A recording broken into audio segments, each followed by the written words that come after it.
Welcome to episode 114 of Warriors Unmasked. Today I sit down with accomplished human resource and education executive, writer, entrepreneur, and wife, Miss Rhonda Parker Taylor. Rhonda will take a deep dive into her journey from growing up in a small community with a loving family to having one teacher that believed in her, paving the road for her to gain her higher education, to having a nudge to write a novel, to having her life starting to unravel, but eventually coming back together and ultimately leading her to making the world a better place one day at a time. This episode is bound to take you from heartbreak, sadness, compassion, and empathy to feeling hope, love, awareness, and completely empowered. So sit back, relax, and enjoy another amazing episode of Warriors Unmasked as I sit down with Miss Rhonda Parker Taylor. You're listening to Warriors Unmasked, where you'll hear powerful stories about courage, perseverance, and overcoming mental illness from athletes both professional and amateur, coaches, military personnel, first responders, and even the people next door. Welcome mental health advocates and your host, former NCAA First Team All-American and professional goaltender, professional speaker, and life coach, Chuck Thus. And former National Hockey League goaltender, best-selling author, professional speaker, and suicide survivor, Clint Malarchuk. This episode of Warriors Unmasked has been brought to you by the American Hat Company. American Hat Company has been making the finest cowboy hats for the past 106 years. We are proud to be Americans, and we are proud to wear American hats. For more information, check them out on the web at americanhat.net. This week's episode of Warriors Unmasked has been brought to you by the Shift Group. Shift Group is turning athletes into sales professionals. Is your company looking to hire driven, competitive former athletes? Are you a former college or pro hockey player or former collegiate athlete in any sport and trying to figure out what's next? Consider a meaningful career in technology sales and let the Shift Group guide you every step of the way.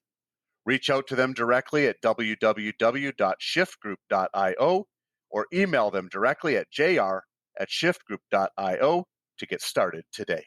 Are you a business owner looking to spice up your brand? Look no further than Pete Thus at Talbot Marketing.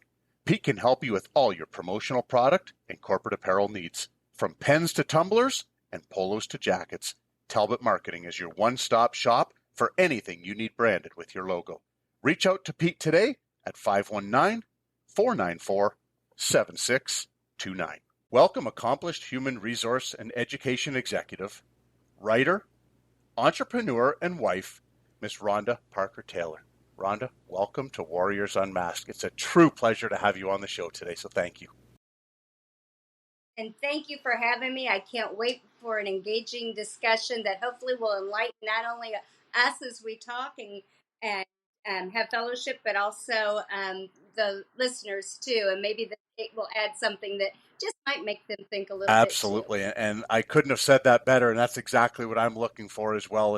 And with that said, I want to dive right in to it, Rhonda, because there's a lot that makes Rhonda Parker Taylor tick. There's a lot that you've done in your life. And I think when people see you walking down the street, or they would meet you in a coffee shop, or they'd see you out to dinner, they wouldn't quite understand everything that's been a part of your journey. And a girl that grew up in the Midwest, grew up with a blue-collar family, the second youngest of 5 children, life at home seemed to be pretty good, if I understand correct. Would I be right in saying that? Oh, yeah. We had the benefit of growing up in a small community that you could ride your bikes, you could go to the swimming pools, you could go for walks, and virtually very little fear, very little concerns other than just being a child. My father was the first generation Polish immigrant. My mother's family, if you would say you wanted to know anything about them, you'd say they were in Indiana since dirt, and they were. They were Quakers, so they came, before the Revolutionary War.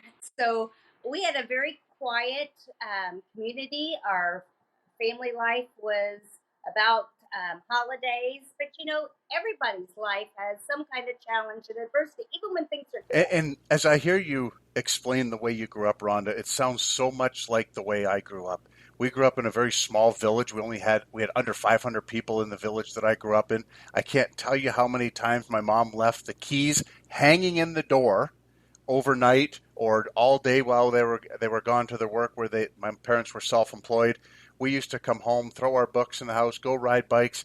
They'd flick the light off, they'd yell it's time for dinner, but there was never any worries. And it was just an absolute blessing to grow up in a small community like that because everybody seemed to look out for everybody else. And it sounds like that's the way you grew up as well. Exactly. And everybody knew what the dinner bell was. It was the bell that they ring when the street lights, would normally today would be down. There were no street lights. It was when the firebugs were coming. Yes. Oh, it sounds so much like the way I grew up, and I absolutely love that because it's I remember the first time that my wife, not my now wife, showed up at our house in my little village. She comes out and she's like, "This is really where you grew up?" And I said, "This is it." And about that time, a combine comes down the road and a manure spreader comes down the road. And she's like, "Oh, wow. Okay, this is going to be different." But she learned to fall in love with it, too, for everything that it was and everything that it wasn't. And it sounds like you had that same amazing childhood, which is such a blessing. And I'm so grateful to hear that. And you did a lot. You went on, you went to Texas to school. Please share with us that journey of kind of growing up, what that looked like. You left home to go do some schooling. Share with us a little bit about that journey as well. Well, academics probably wouldn't have been in my future. I was never academically strong. I was a social butterfly. And I really struggled. I went to a small private Christian school, and there was a teacher. You had to pass your English proficiency test, and I failed. And she says, "I'm going to tutor you over the summer." And so I had worked at Arby's, and she tutored me, and then I came to pay her, and she said, "You know what? I'm not charging you things. You just pass." And so I got to keep my Arby's check. I passed. I registered for college. And because of that teacher, I was able to advance to not only getting my associates and my bachelor's, my master's, my doctorate, but, I was able to thrive. So it took one person to take an interest and motivate me to think outside. I was the first female in my family ever to go to college. So that was breaking a mold completely. Now, I have to admit, I probably took it one step too far. I picked 1,000 miles away from home to go to college, but it was a small college out with part of the University of Arlington. It was called Bowder, and it had fashion merchandising and things that I could relate to as a child. And of course, Dallas was on back then, and all the rich, famous, and beautiful people lived down there. So off I went with the idealism of youth and took off for Texas. And I got in once we visited. I packed up my Mazda RX-7 with my clothes and went down to the college. And that was the first step and journey away from home at the age of 7. And that's a big step for a lot of people. And I just love to hear, Rhonda, as I retract just a little bit, because I think it's worth repeating the difference that you can make in someone's life by just showing a little bit of interest, showing a little bit of love, a little bit of care, a little bit of belief in that person when maybe they don't even believe in themselves at that point. Because I'm guessing, as that young lady that you had just failed your English proficiency test and you're thinking, "Oh my gosh, what does this mean?" No idea what's happening. And all of a sudden, this angel in physical form shows up and says, "Come on, we're going to do this." And it paved the road for you in so many different ways, which you, the listeners, are going to find out just the impact that this teacher had on Rhonda, because it goes well beyond what you just shared. And it's fascinating, and I just love to hear that, because in a fast-paced world that we live in right now, and a lot of people thinking, I got to go, I got to do this, I got 10 things on my list, that guy doesn't mean it, and they're so tunnel visioned. But if you just slow down for just a minute, the impact that you can have in someone's life is absolutely profound. Gave me purpose. And that's one of the pillars of resiliency for anybody. People say, be self aware, take care of yourself. Yeah, you have to have those. Be mindful. All of those are great and part of the tenets and pillars of resilience. But purpose and relationships are also one of those important tenets that make someone resilient. So if you're not resilient, those little bumps like a English proficiency test, you can't make it over, let alone a death or a work failure or any of the other failures that you'll have in life. So if you have those 5 pillars, what ends up happening, you're like, wow, life is tough right now, but I can make it because I have my friends, my family. I have mindfulness to give me peace in the moment. I have the purpose that I'm going to be okay and goals and objectives to move forward. So those are so important. And that one woman just taking, it was obviously a few minutes of her time tutoring me, but it was just a few moments of her noticing that, hey, this young woman's struggling, but she has her attention. Yes, I just love to hear that because it's, like I said, in the world that we live in today, there's just so many times it's easier to walk the other way and not help, not extend a hand.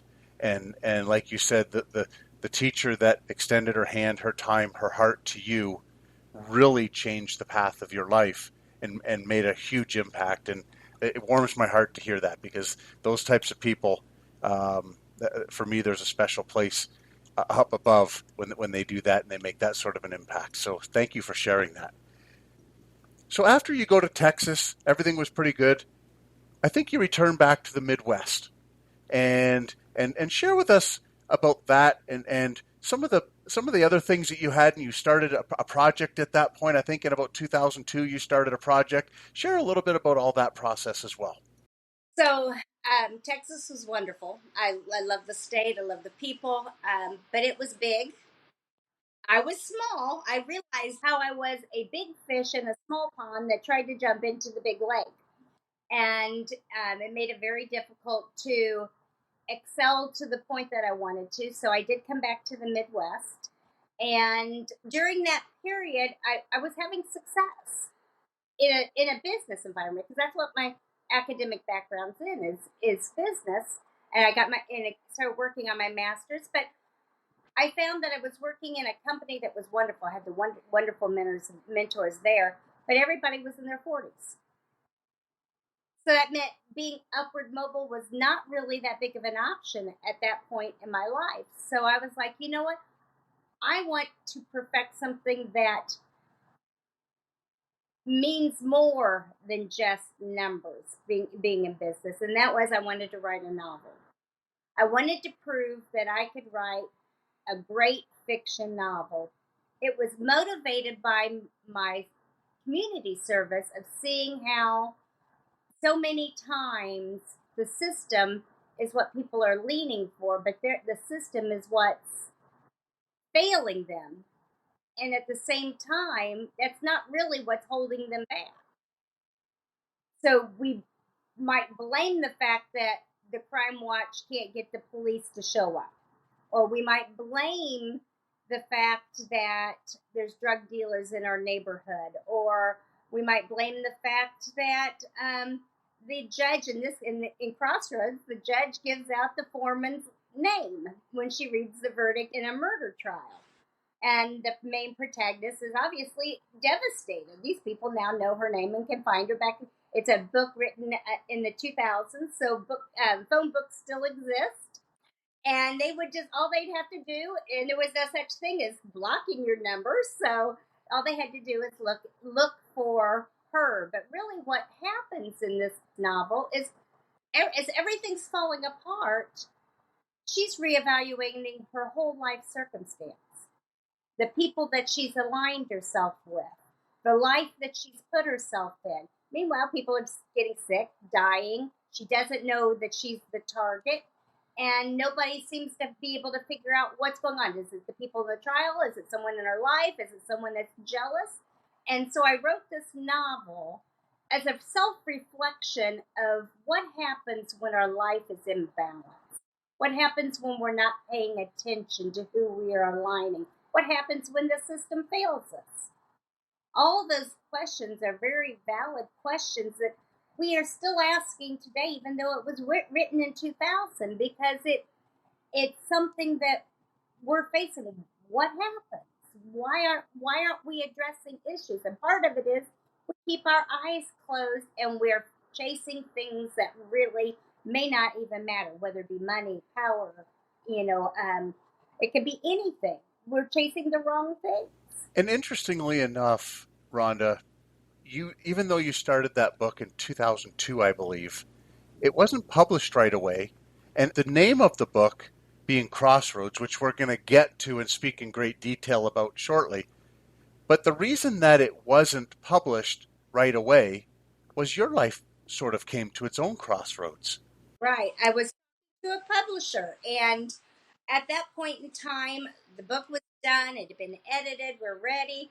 And slowly but surely, my life began to unravel. My mother had breast cancer, ended up passing. My adopted son, who I had taken in at 13, was in a workplace violent act. He was working in a bar as a bouncer, got shot and killed with two of his best friends. And it took me a long time to get my feet back on the ground. I mean, I still worked, I still thrived, I still worked in academics. I did come out of the college environment. I had to learn how to practice positivity, stay disciplined again, find the lessons in it. Because there are positive lessons, even in tragedy. And those positive lessons can be learned on your own, or they can be learned through someone else. And what I found is the mother that shared her son with me, it was a conscious decision for both of us. He was in our youth group.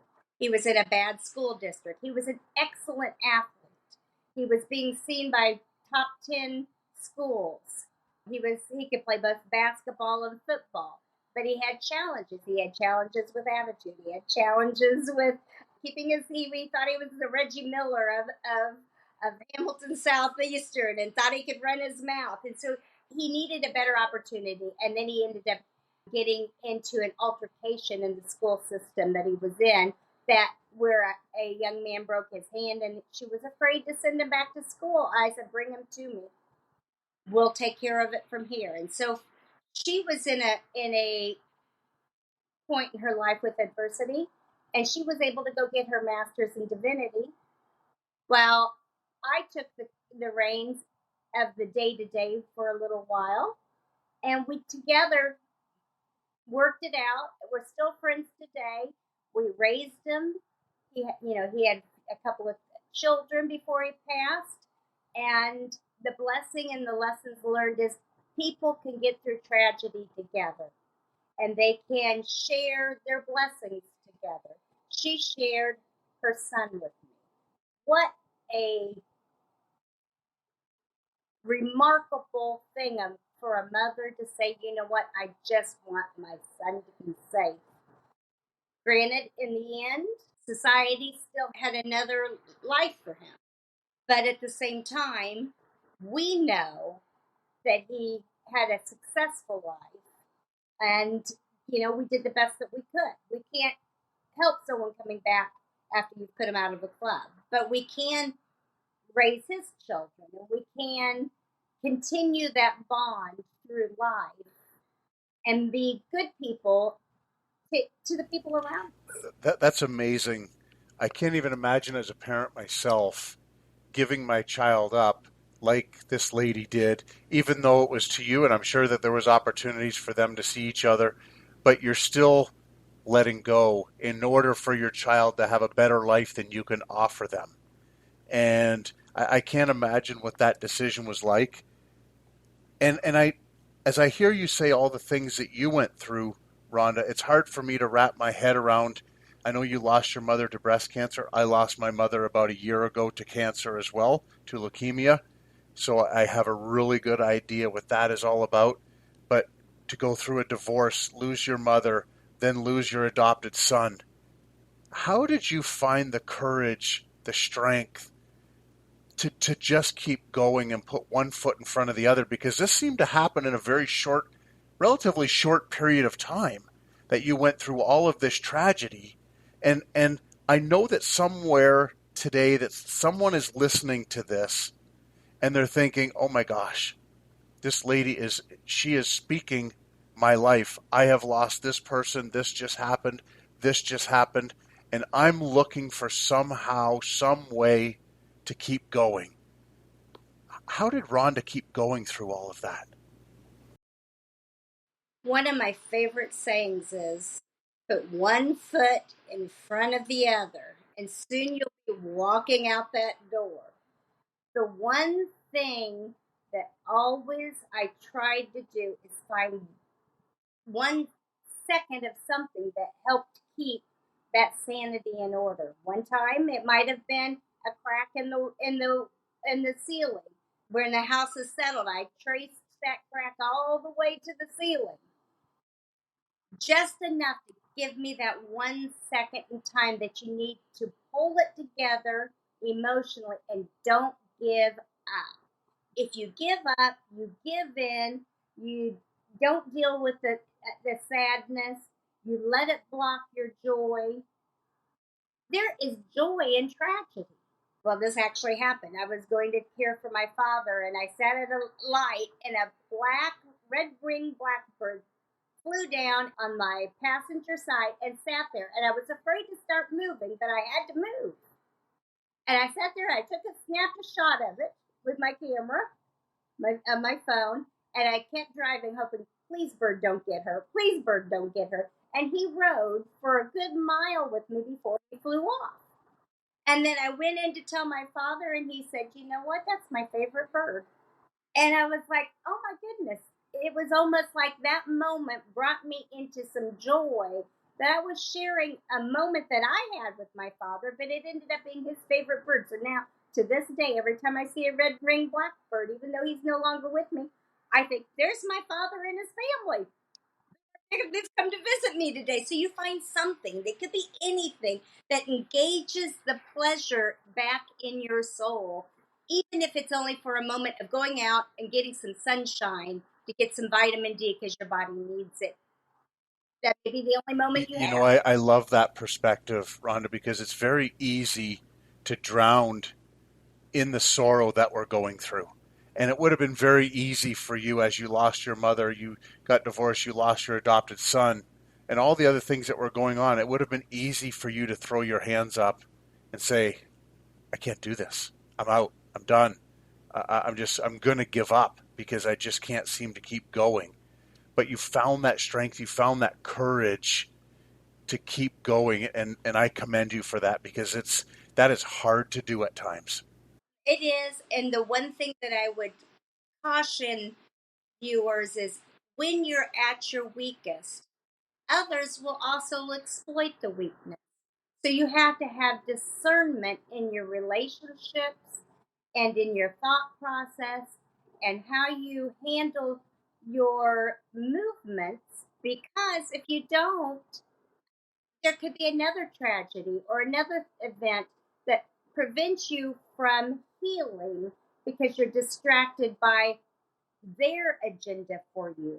Your loyalties and your alignments have to be strong in the pursuit of what's best for both of you, whether it be a loved one, a friend, co-worker. It doesn't matter. Relationships are two-way, and if you allow yourself to align yourself during those moments of weakness because you're hurting, you should be seeking some form of higher power, not human power all the time. Because if you get human power, that is only for a fleeting second most of the time. They can't fill the hole that's inside yourself.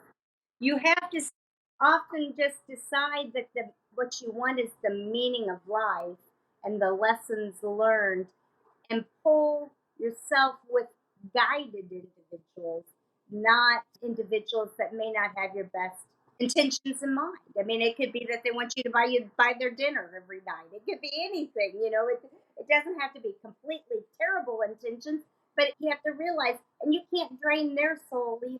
And it really speaks a lot when I hear you say that, Rhonda, about the power of staying in the present moment. Because that's really where your power is. And I agree, because when we stay in that present moment, you know, even as rough as things can be around us, at this present moment, when we dial in and we stay centered and grounded, everything is okay in this moment. It's when we start looking forward, when we start looking back, and like you say, we're getting distracted by life, that things can go a little wonky and get off center. Would you agree with that? I would agree. To kind of put it into a visual perspective, is think if you had a group of even 5 people in a circle and you had them tossing balls in every direction, and then you stand outside and throw another ball in the middle, it's gonna fall, or all of them are gonna fall. You have to stay focused. What is the purpose of your life, your family's life, the people around you? It's all about that focus, and it's all about visualizing your life being better than that moment of adversity, pain, tragedy, or even it may not be even something that big. It could be just being quiet. You know, it's so quiet that bored.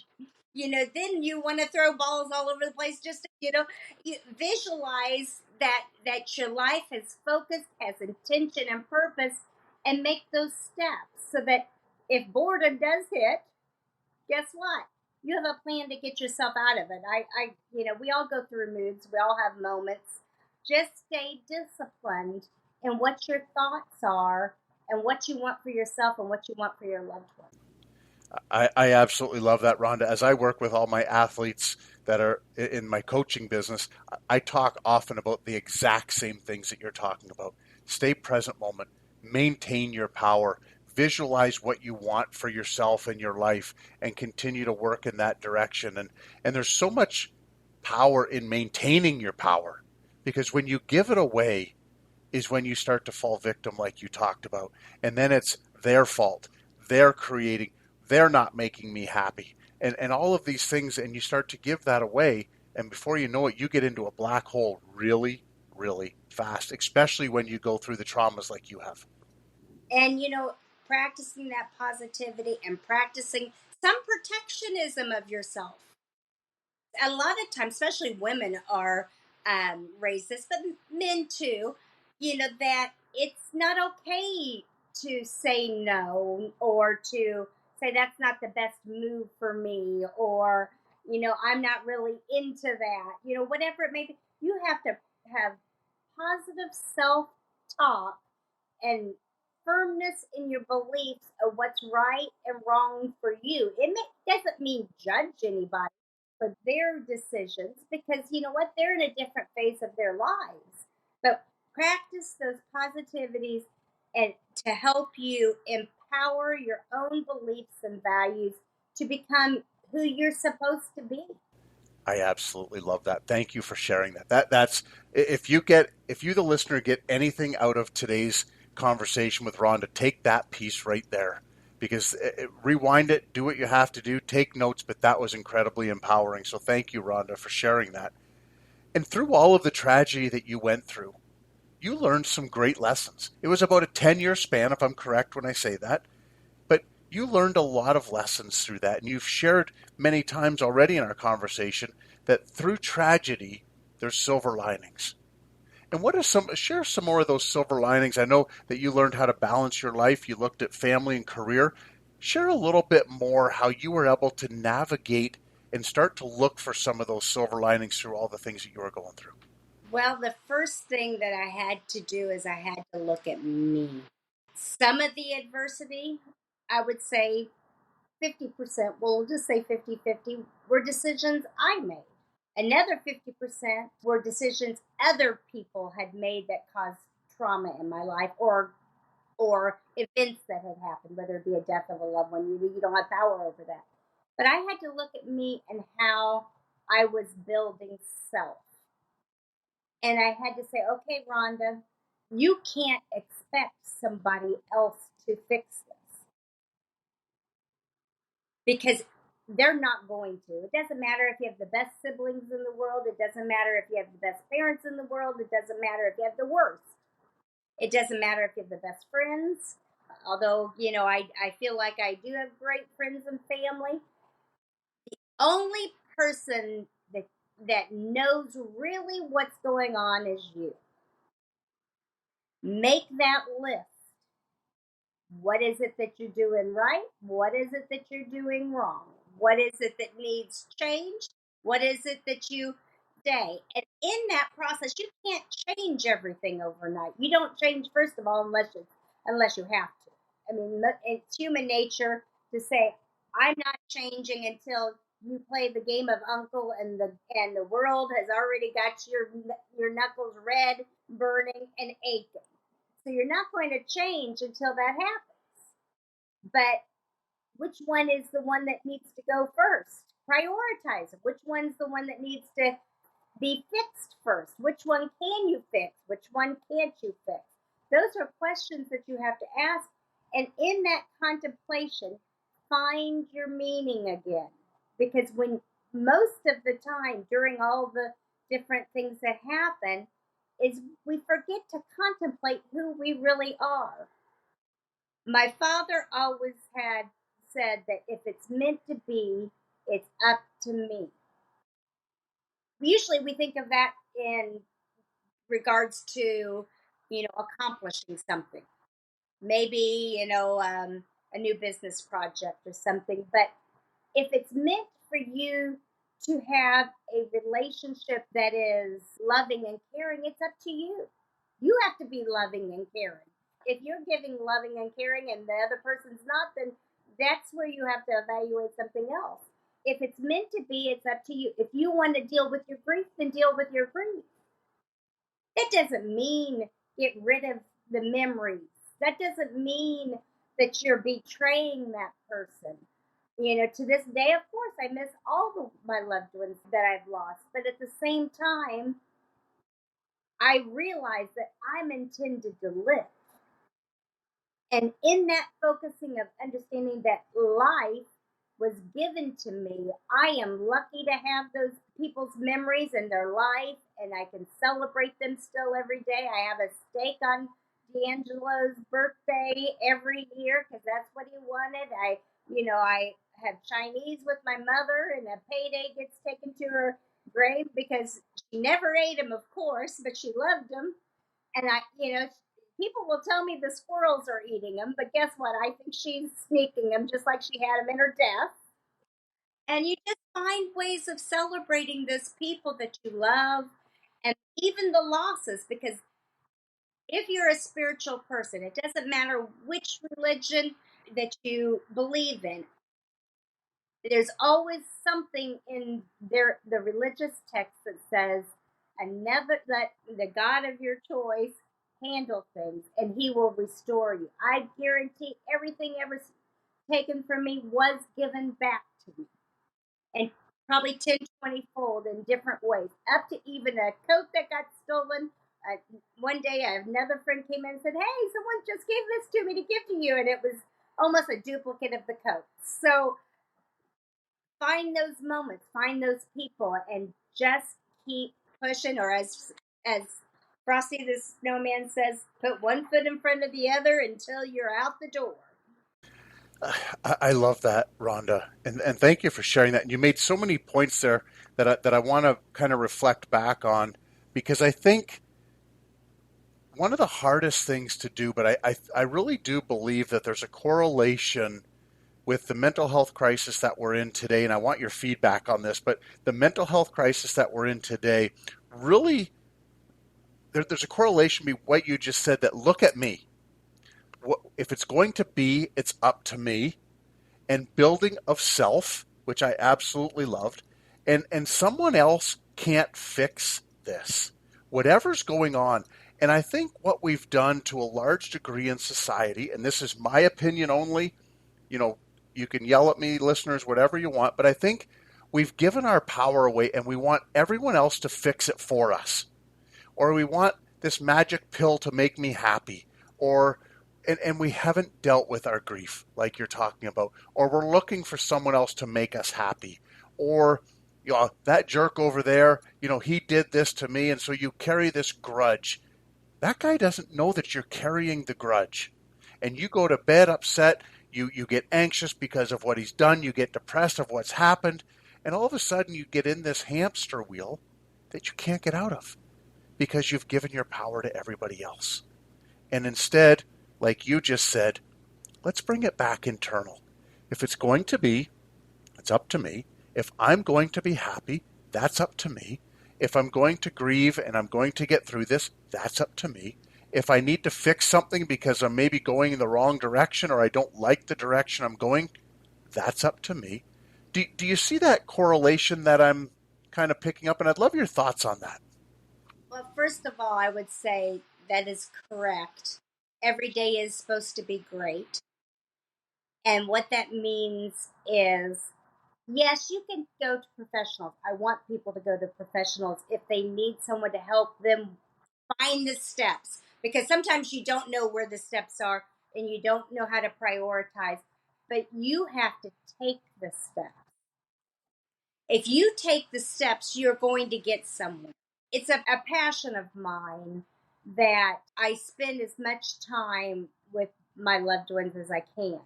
But at the same time, I have things that I have to do too. So I can't always fill the hole for everybody either. So let's take the burdens off of each other, take the chains off of each other, and deal with what the issue is. If it's depression, everybody deals with a little bit of depression at some point in their lives.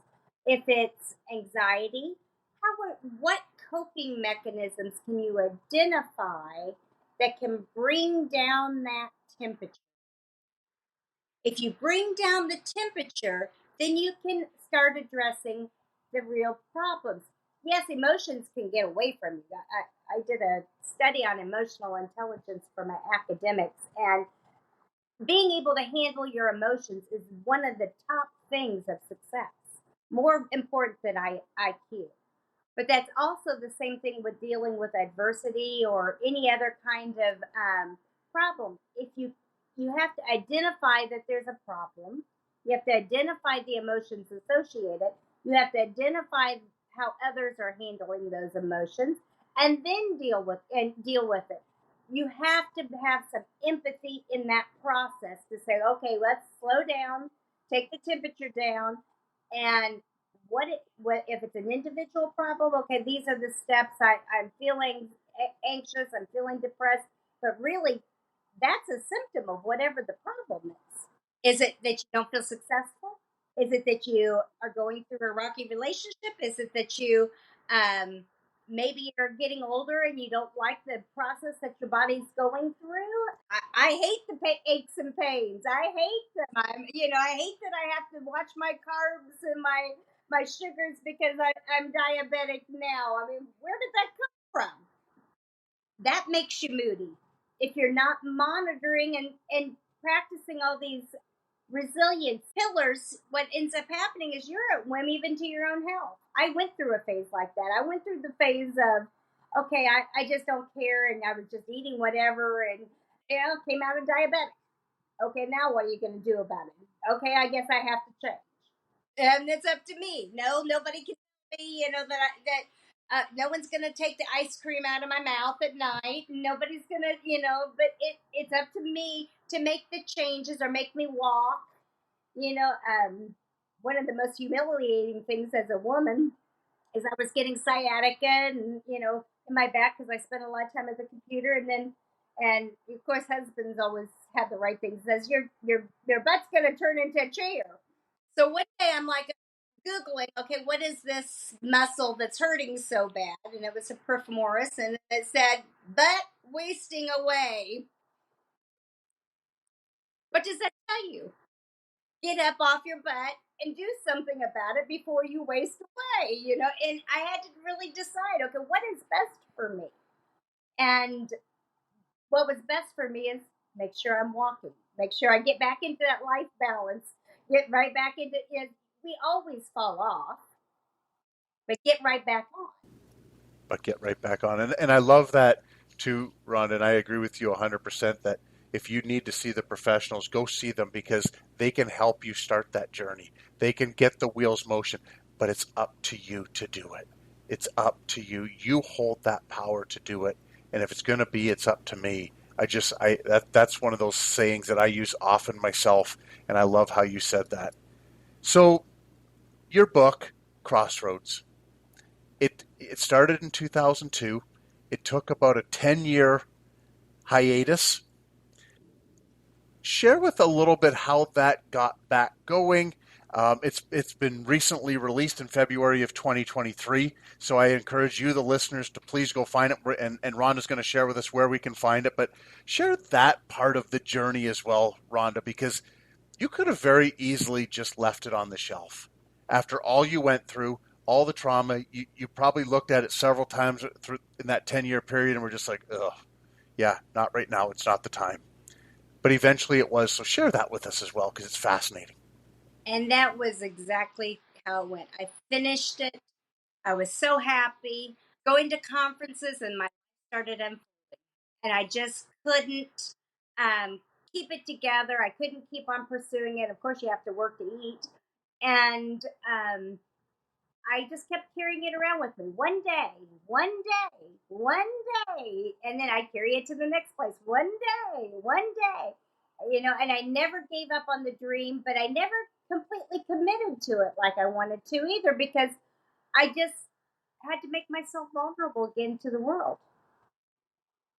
And so I carried it around. One day I printed it, and then that became the 300-page carry around, and it would be shifted from the desk to the bookshelf to the to the closet to the, and then it would be moved around, and it was sitting on my desk, and I put in an old floppy disk. Yes, they did have those for the younger viewers, and it wasn't a USB drive, and book 2 was no longer there, and the disc couldn't be read, and my eyes got big, and I looked over at the 300 pages, and I said, that's a sign it's time.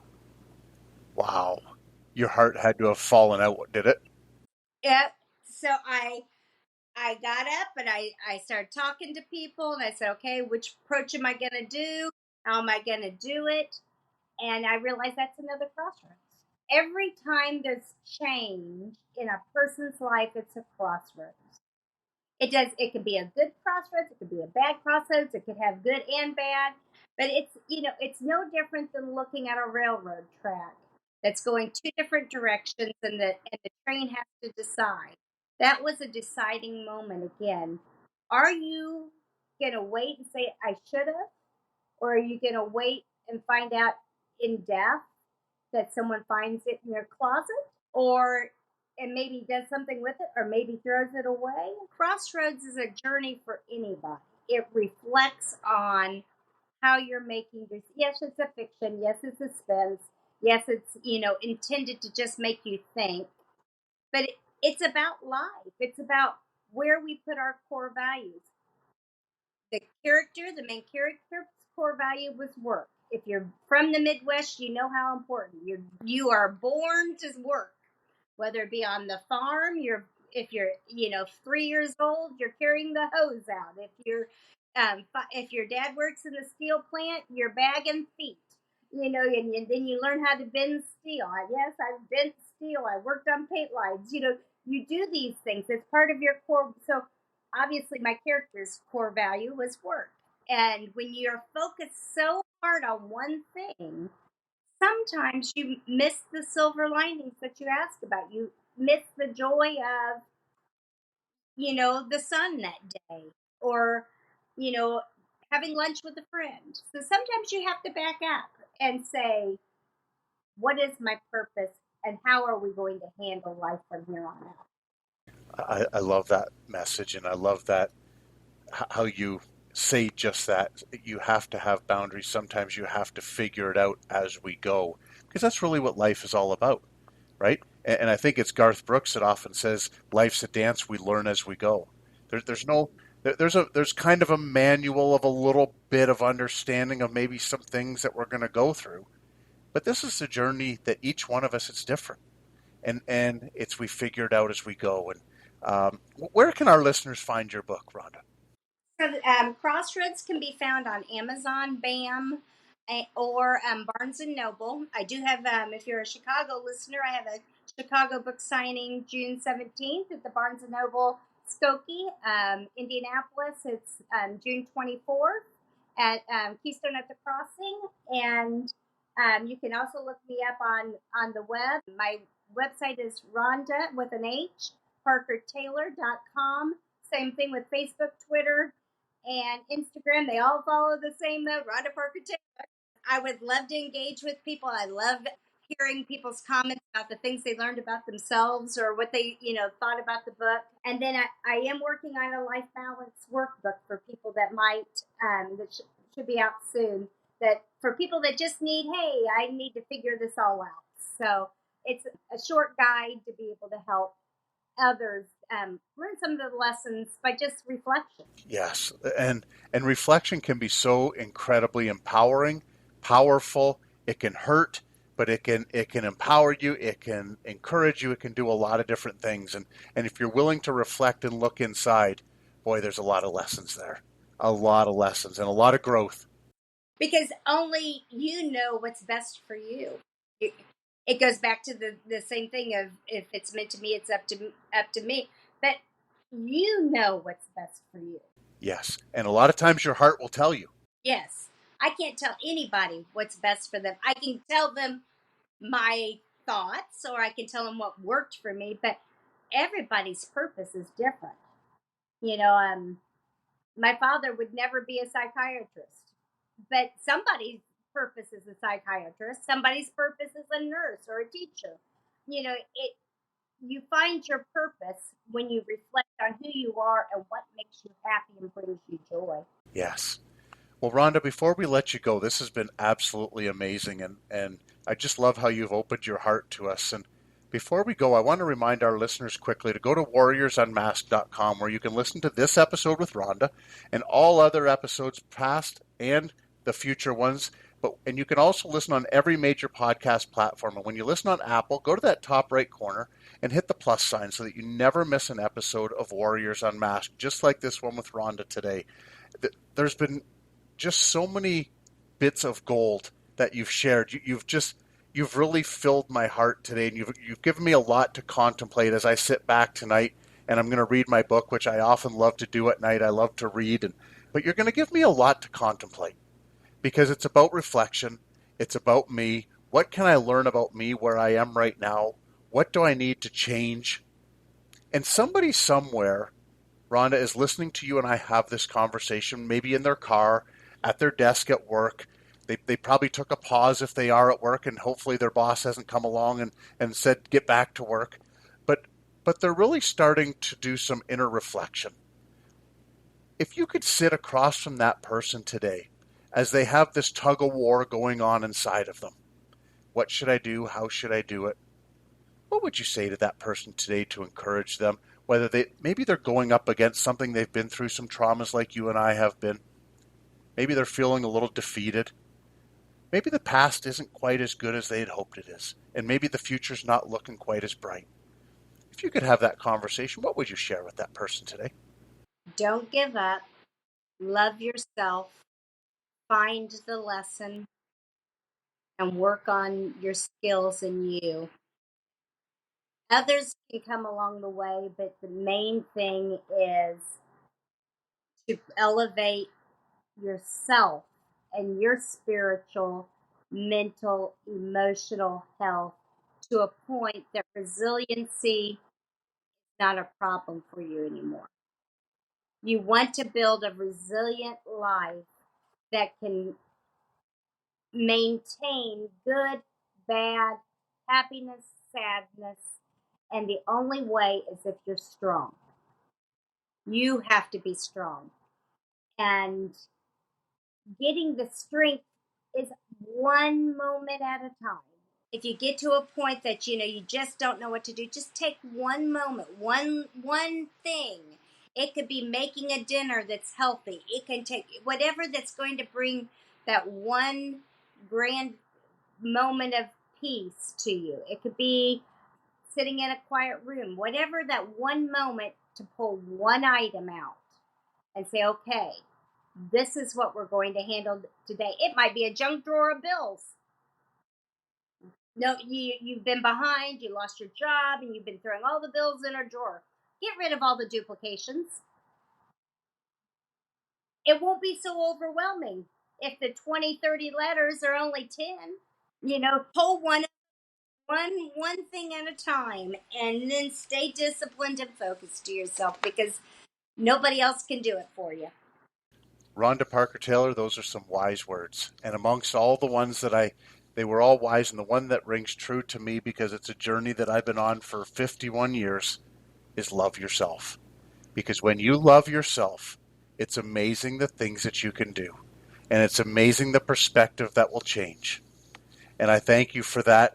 And I thank you, the listener, for dialing in and listening to these wise words from Rhonda Parker today, because there's a lot of gold there.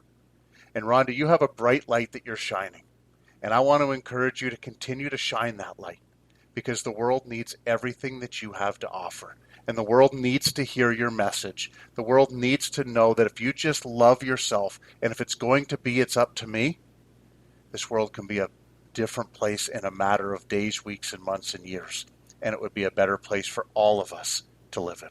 One moment for each. If I handle me, you handle you, and then maybe we are able to help someone else handle them while they're weak, so that they can build the resilience. Because it does take a mentor or a person sometimes just to take an interest. I found that out 40 years ago. I was going to say, and you speak of great experience from that one, and thank you to that teacher that made a difference in your life, like you said, 40 years ago. Because of that, you're able to change lives every single day now. So thank you for what you do. Thank you for being you, and keep up the amazing work. Thanks for listening to Warriors Unmasked. For more resources and to connect with Clint and Chuck, go to warriorsunmasked.com. If you feel this podcast has impacted you, we ask that you subscribe and share with a friend you feel may want to hear this message.